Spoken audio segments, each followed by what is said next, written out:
పేరేమో బోడిలింగం అంట, వాడి వరాలు చూడబోలెడంట. రుద్దురున్నంటాడు, బద్దరంగనుంటాడు, మొక్కితేనే మెత్తగైపోతాడు, సుక్క నీళ్ళకే సిక్కిపోతాడు.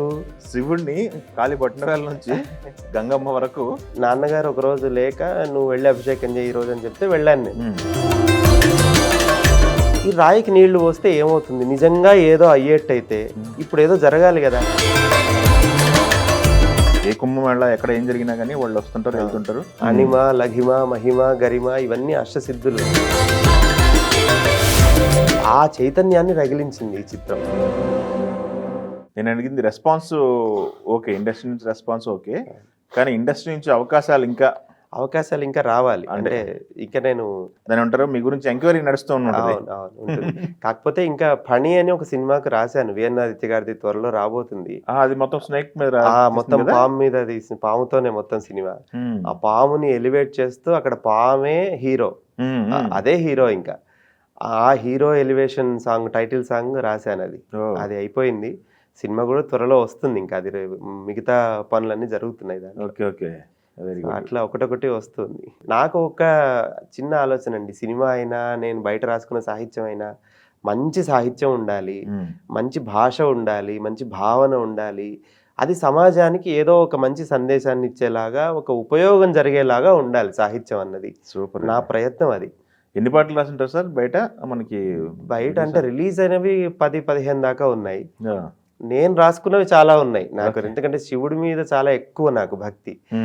ఈ శివుడికి జానపదాలు, నేను ఊరికే బయట తెలియడానికి సంస్కృతము ఇవన్నీ ఉన్నా నాకు శివుడి మీద జానపదాలు చాలా ఇష్టం. నేను అంటే పల్లెటూరులో పుట్టి పెరిగిన వాడిని. నాకు ఆ పల్లె వాతావరణం, పల్లె జనాలు, మా ఊరు, మా పొలాలు, చుట్టూ గ్రామంలో ఉండే చిన్న చిన్న ఆనందాలు ఇవన్నీ నేను చూసి పెరిగిన వాడిని.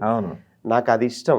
ఎక్కడున్నా నేను పల్లెటూరు వాడిని. ఒక్కటి మర్చికి ఆడియన్స్ కోసం తప్పకుండా నాకు చాలా ఇష్టమైన పాట. నేను మా శివాలయంలో అభిషేకం చేస్తూ రాసుకున్న పాటని కూడా కాదు ఇది. నాకే ఒక సందేహం కలిగింది. నాన్నగారు ఒక రోజు లేక నువ్వు వెళ్ళి అభిషేకం చేయి ఈ రోజు అని చెప్తే వెళ్ళాను నేను. చేస్తే ఈ రాయికి నీళ్లు పోస్తే ఏదో అవుతుందా? ఎందుకు పోయాలి ఈ రాయికి? ఇది ప్రతి మానవుడికి కలిగే సందేహమే ఇది. నేను సామాన్యుణ్ణే. ఈ రాయికి నీళ్లు పోస్తే ఏమవుతుంది? నిజంగా ఏదో అయ్యేట్టయితే ఇప్పుడు ఏదో జరగాలి కదా, ఏదో అద్భుతం జరగాలి కదా ఇప్పుడు అనుకున్న క్షణం నేను పాట పాడుకున్నాను ఆయనతో అభిషేకం చేసుకుంటా ఆయన మీద. అట్లా అది అంటే శివుడు ఉన్నాడు అనడానికి ఉనికి అక్కడ. పేరేమో బోడిలింగం అంట, వాడి వరాలు చూడబోలెడంట. పేరేమో బోడిలింగం అంట, వాడి వరాలు చూడబోలెడంట. 3 కళ్ళంటాడు, మూసిపెట్టింటాడు, అందరినీ చూస్తున్నానంటాడు, అందంగా చూస్తానే ఉంటాడు. 3 కళ్ళంటాడు, మూసిపెట్టింటాడు, అందరినీ చూస్తున్నానంటాడు, అందంగా చూస్తానే ఉంటాడు. ఒళ్ళేమో తెల్లబూడిదంట, వాడి ఇల్లేమో తేట మంచు గడ్డ. పెండ్లాము పెద్ద దేవతంట, వాడి సంతానమే లోకమంతా. పేరేమో బోడిలింగం అంట, వాడి వరాలు చూడబోలెడంట. రుద్దురున్నంటాడు, బద్దరంగనుంటాడు, మొక్కితేనే మెత్తగైపోతాడు, సుక్క నీళ్ళకే సిక్కిపోతాడు. రుద్దురున్నంటాడు, బద్దరంగనుంటాడు, మొక్కితేనే మెత్తగైపోతాడు, సుక్క నీళ్ళకే సిక్కిపోతాడు. వేదాలు వాడి పాటలంట, డమరు నాదాలతో ఆటలంట. శూలాలు చేతబట్టెనంట, 3 కాలాలకు దేవుడంట. పేరేమో బోడిలింగం అంట, వాడి వరాలు చూడబోలెడంట. పిచ్చి గంతులెత్తాడు, బిచ్చమెత్తుకుంటాడు, అందరినీ ఆడిస్తానంటాడు, అడిగినన్నీ ఇచ్చేస్తూ ఉంటాడు. పిచ్చి గంతులెత్తాడు, బిచ్చమెత్తుకుంటాడు, అందరినీ ఆడిస్తానంటాడు, అడిగినన్నీ ఇచ్చేస్తూ ఉంటాడు. మెడ చూస్తే పాము పుట్టలంట, వాడి తల చూస్తే జుట్టు కట్టలంట. ఆ పైన గంగ పొంగులంట, వాణ్ణి తలసుకుంటే కడుపు నిండునంట. పేరేమో బోడిలింగం అంట, వాడి వరాలు చూడబోలెడంట. మొత్తం శివుణ్ణి ప్రతి దాని అంటారు కాలి పట్టినవేల నుంచి గంగమ్మ వరకు చక్కగా పాట. అది అంటే నాకు, నేను పద్యం ఎంత గంభీరంగా సంస్కృత భూయిష్టంగా శృతియై పార్వతి శబ్దరూపమున సంశుద్ధ ప్రవాహోద్ధృత స్థితియై విశ్వమున ఆవరించ లయవై దృక్కాల నిశ్శబ్ద సంస్కృతి వై చేరగ గంగ మా కనులలో గీర్దేవతాతత్వమై సతమందించనుపాసనా ఫలమును సంగీతమున్ శంకర. ఇది రాసుకుంటే ఎంత ఆనందం కలుగుతుందో పద్యం. ఈ జానపదం పాడితే అంతకన్నా ఎక్కువ ఆనందం నాకు. అది శివుడి తత్వం. అది అది అది కాకుండా ఇది జనాల్లోకి డైరెక్ట్ గా వెళ్ళిపోవడం. శివుడు అట్లాంటి వాడు. పల్లె జనాలకు చాలా దగ్గరి వాడు.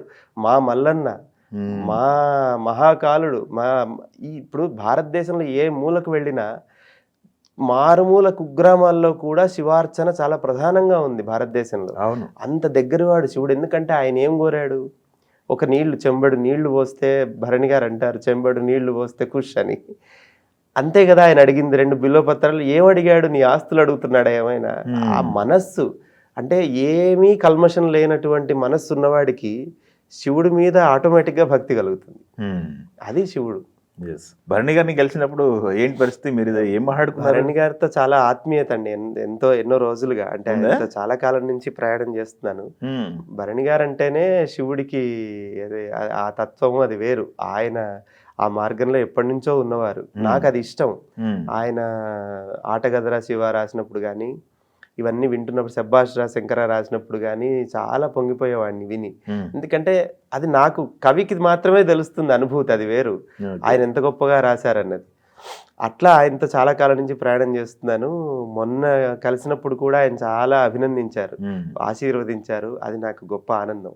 పెద్దవాళ్ళు అట్లాంటి వాళ్ళు ఆశీర్వదిస్తే మన జీవితం ఇంకా ఎదగడానికి తోడ్పడుతుంది. అది మన పురాణాలు, ఇతిహాసాలు, వీటికి సంబంధించి అవగాహన మొత్తం మీరు అన్ని భాగవతాలు, రామాయణాలు అన్ని అవగాహన ఉందండి మీకు? తప్పకుండా ఉంది. చిన్నప్పటి నుంచి ఆ మార్గంలో ఉన్నాము. ఇంకా చదవాలి. ఎందుకంటే ఇది సముద్రం. మన ధర్మము పెద్ద సముద్రం. ఇది ఎంత తోడినా ఇంకా ఉంటుంది తెలుసుకోవాల్సింది. ఎందుకంటే ఈ మధ్య కాలంలో అఫ్కోర్స్ గతంలో కూడా ఉన్నాయి, బట్ ఇప్పుడు కూడా మళ్ళీ స్టార్ట్ అయింది ఒక వరవడిలాగా. ధర్మం గురించి, పురాణాల గురించి, ఇతిహాసాలు, లింకులు ఉన్నటువంటి సినిమాలు చాలా చేస్తున్నారు ఇండస్ట్రీలో. చాలా సందేహాలు ఉంటాయి ప్రతి ఒక్కరికి. సో అవి చేస్తున్న వాళ్ళు మిమ్మల్ని సంపాదించే అవకాశాలు ఎక్కడ ఉంటాయి కదా? తప్పకుండా ఆ రకంగా నేను సహకారం ఇవ్వాలి అనుకుంటే తప్పకుండా ఇస్తాను. సినిమా చేసినా కానీ మరి ఇది మన ధర్మం ఎక్కడెక్కడ ముందుకు వెళ్తుందో దాని గురించి చెప్పాలో దానికి తగిన సహకారం నా నుంచి ఎప్పుడూ ఉంటుంది. అప్లైడ్ ఫిజిక్స్ అని ఒక మాట ఉంటుంది. అట్లాగా అప్లైడ్ ఎపిక్స్, అప్లైడ్ ఎథిక్స్ అని మనం మొదలు పెట్టాలి. ఎందుకంటే ఉన్నాయి ధర్మాలు ఎన్నో ఉన్నాయి మన వాళ్ళు చెప్పినవి. మనం అప్లై చేస్తున్నామా లేదా ఈ కాలానికి, అది ముఖ్యం. సినిమా అయినా ఇంకొక రంగం అయినా మనం దాన్ని అప్లై చేయాలి. చేసి ఆచరించినప్పుడు ఇవాళ మామూలు జనాలకు కూడా అఖండటు ఎందుకు చేరుతోందంటే ఇది అప్లైడ్. అది ప్రాక్టికల్గా చెప్పారు ఈ సినిమాలో ఎలా ఉండాలి అన్నది. దానివల్ల జనాలకు ఎక్కువ రీచ్ అవుతోంది. మనం అదే చేయాలి ఎప్పుడు. అంటే ఇక్కడ ఇంకో డిస్కషన్ ఏంటంటే అఘోర క్యారెక్టర్ చేశారు బాలకృష్ణ గారు. అఘోరాలను మనం ఎప్పటి నుంచో చూస్తున్నాం. ఏ కుంభమేళ ఎక్కడ ఏం జరిగినా కానీ వాళ్ళు వస్తుంటారు, వెళ్తుంటారు. బట్ వచ్చింది తెలిసింది కానీ వచ్చేది వెళ్ళేది తెలియదు అని చెప్పేసి మాట్లాడుతుంటారు. అష్టసిద్ధుల గురించి ఒకటి మాట్లాడుతుంటారు. ఇవన్నీ అష్టసిద్ధుల గురించి మన డిస్కషన్ ఎక్కువగా ఉంది కదండి మన దాంట్లో. అవును, ఖచ్చితంగా ఉంది. అణిమ, లఘిమ, మహిమ, గరిమ ఇవన్నీ అష్టసిద్ధులు. ప్రాకామ్యము, ఈసిత్వము, వసిత్వము, ఈ సిద్ధులు ఎప్పుడో ఋషులు చెప్పినవి. అణిమ, లఘిమ అంటే లఘు చిన్నగా కావడం, పెద్దగా ఉన్నవాడు ఉన్నట్టుండి చాలా చిన్నగా అయిపోతాడు. గరిమ చాలా బరువుగా కావడం, మహిమ చాలా మహత్తును కలిగి ఉండడం. ఇవన్నీ ఆ పేర్లే అట్లా వచ్చాయి. ఆ తత్వం నుంచే పేరు వస్తుంది వాటికి. అణుమాత్రంగా ఉండడం అణిమ. ఇవన్నీ సిద్ధులు. అంటే ఒక్కొక్కటి సిద్ధులు వెళ్ళి ఈసిత్వము, వసిత్వము, సిద్ధి చివరిలో వస్తుంది. అది ఈ అష్టసిద్ధులు ఎప్పటి నుంచో ఉన్నవే. దాన్ని కరెక్ట్గా ఈ సినిమాకు అక్కడ వాడుకొని ఆ అష్టసిద్ధుల వల్ల ఆయన ఎట్లా సూపర్ పవర్ అయ్యారన్నది ఈ సినిమా చాలా గొప్పగా, అంటే సినిమాటిక్ గా తీయడం చాలా గొప్ప అనుభూతి. ఎందుకంటే ఈ అష్టసిద్ధులని ఎప్పటి నుంచి అయితే నోట్లోంచి మాట వచ్చి ఈ సినిమాలో అందరూ గూగుల్ చేస్తున్నారు. అవును, గూగుల్లో అష్టసిద్ధులు అని చెప్పేసి ఎక్కువ అవును, సెర్చింగ్ అవుతుంది 1 వీక్ నుంచి కూడా. అష్టసిద్ధులు ట్రెండింగ్. అసలు ఏంటి అష్టసిద్ధులు అనేది అవును, తెలుసుకోవాలని చెప్పి చాలా మంది ట్రై చేస్తారు. అది ఆ ఉత్సుకత పెరిగిన జనాల్లో ఇటువంటి సినిమాలు రావడం వల్ల అది మనం చూసే మార్పు సమాజంలో. ఎందుకంటే ఉన్న విషయాలు ఎన్నో ఉన్నాయి, తెలుసుకోవడానికి ఎవరికి సమయం లేదు, తీరిక లేదు. ఒక సినిమా చూడడం వల్ల మళ్ళీ ఆ ఒక చైతన్యం, ఇదేదో తెలుసుకోవాలి, కొత్తది ఉంది మన దాంట్లో, ఆ చైతన్యాన్ని రగిలించింది ఈ చిత్రం. ఆ రకంగా నేను ఎప్పుడు ఆనందిస్తాను దానికి. Yes yes. ఏంటి సార్ మీ అల్టిమేట్ గోల్ ఏంటి? మీకు ఏమన్నా గోల్స్ ఉన్నాయా, లేకపోతే ఏంటి మీ కెరీర్ ప్లాన్ ఏంటి? నాకు మరీ పెద్ద పెద్ద గోల్స్ అట్లా ఏమి, ఊరికే అడిగారని ఏదో పెద్ద చెప్పడం అన్నది కాదు. నాకు శివుడు, నేను నమ్ముకున్నది శివుణ్ణి. నా సాహిత్యము, నా కవిత్వం అదంతా శివమయమే. ఎప్పుడు శివుడి గురించి రాస్తూ ఏదో ఒకటి చెబుతూ నేను ఏది రాసుకున్నా అది నాకు, అది శివుడికే చెందుతుంది అనే భావనలోనే ఉంటాను. ఆ మార్గంలో ఏది రాసినా, ఇంకా గొప్ప గొప్ప పుస్తకాలు, ఇంకొక మార్గంలో సాహిత్యమో ఏది వస్తుందో మనకు తెలియదు భవిష్యత్తు. నా సాహిత్యం అయితే అట్లా శివ సంబంధంగా ఒక ఒక నిలిచిపోయే సాహిత్యాన్ని నేను సమాజానికి ఇవ్వాలి. దానివల్ల మంచి జరగాలి. మనం ఉన్నాం, సాహిత్యం, కవి ఎప్పుడు ఏమనుకోవాలంటే కవి కొంతకాలమే ఉంటాడు, వాడి జీవితం ఎంతో పరిమాణం అంతే. దాని తర్వాత శాశ్వతంగా నిలిచిపోయి సాహిత్యం మాత్రమే, అక్షరం ఎప్పటికీ నిలబడుతుంది. కాబట్టి అది మంచిదై ఉండాలి. ఒక 200 సంవత్సరాల తర్వాత కూడా నేను రాసిందే అప్పటి సమాజానికి ఉపయోగపడాలి. ఇది నా ఆలోచన. ఎస్.